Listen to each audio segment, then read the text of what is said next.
नमस्कार, मैं हूं नागदा और आप देख रहे हैं सीबीसी न्यूज राजस्थान। डूंगरपुर बांसवाड़ा रतलाम इस रेल परियोजना का इंतजार वागड़ वासियों को जाने कब से है और जो रिपोर्ट आ रही है उसी रिपोर्ट के आधार पर दो रेल की परियोजनाएं दो भागों में पूरी होगी। एक फेज डूंगरपुर से बांसवाड़ा और दूसरा फेज बांसवाड़ा से रतलाम।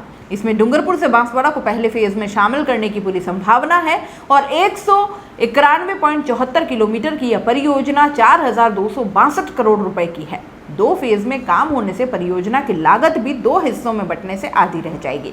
वैसे अगर डूंगरपुर बांसवाड़ा रेल के माध्यम से आपस में कनेक्ट हो जाता है तो समझ लीजिए एक तरह से पूरा वागड़ जुड़ जाएगा। रेल के माध्यम से अभी हालांकि सड़क के माध्यम से जुड़ा हुआ ही है, लेकिन रेल के माध्यम से अभी हालांकि सड़क के माध्यम से तो जुड़ा हुआ ही है, लेकिन अगर रेल के माध्यम से भी जुड़ जाए तो वागड़ के दोनों जिलों में रोजगार विकास और भी ज्यादा तेजी से रफ्तार पकड़ेगा।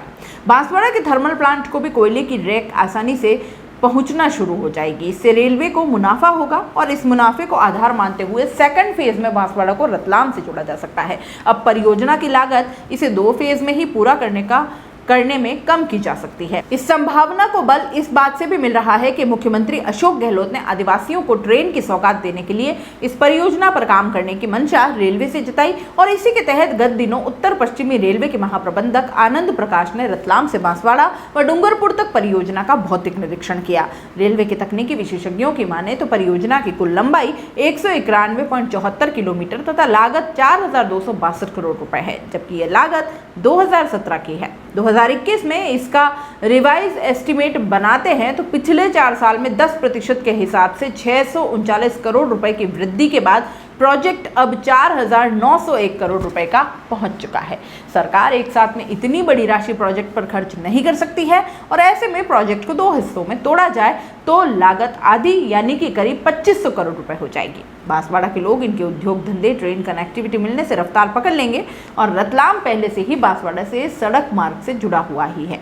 वैसे एक बात आप ये भी समझ लो कि क्योंकि लोगों के हित से जुड़ी परियोजनाएं भी राजनीतिक प्रतिस्पर्धा की भेंट चढ़ जाती है। एक सरकार बजट पास करे तो दूसरी सरकार रोक देती है, लेकिन अगर ये राजनीतिक हानि लाभ भुलाकर विकास हो ना तो ऐसी परियोजनाएं जहां 10-10 सालों में पूरी नहीं होती वहां 1-2 साल में पूरा होने लग जाए। अब इस परियोजना की हकीकत देखिए। डूंगरपुर बांसवाड़ा रतलाम रेल लाइन परियोजना का शिलान्यास कांग्रेस राष्ट्रीय अध्यक्ष सोनिया गांधी ने 2011 में किया था। राजस्थान में सरकार बदली तो परियोजना बंद हो गई।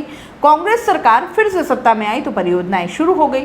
कांग्रेस सरकार को यह परियोजना विधानसभा चुनाव 2023 में फायदा दे सकती है, क्योंकि मध्य प्रदेश के रतलाम, नीमच और राजस्थान के डूंगरपुर बांसवाड़ा के लोगों की ट्रेन की मांग वर्षों से है। कांग्रेस के कार्यकर्ताओं का मानना है कि बांसवाड़ा से डूंगरपुर तक रेल जुड़ने से आगामी चुनाव में उन्हें फायदा मिल सकता है। 2023 में चुनाव का सबसे बड़ा मुद्दा भी यही हो सकता है, क्योंकि ये यहाँ का सबसे बड़ा प्रोजेक्ट है। वागड़ के साथ मालवा भी दक्षिण भारत और दिल्ली मुंबई के नए कॉरिडोर से जुड़ सकेंगे। इस रेल परियोजना के पूरा होने से सबसे बड़ा फायदा आदिवासियों को होगा।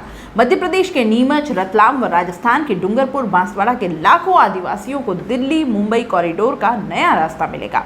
रतलाम से बांसवाड़ा और डूंगरपुर होकर अहमदाबाद, मुंबई और उदयपुर जयपुर होकर दिल्ली से जुड़ेंगे। अभी डूंगरपुर बांसवाड़ा व रतलाम क्षेत्र के आदिवासी आपस में बस मार्ग से जुड़े हुए हैं।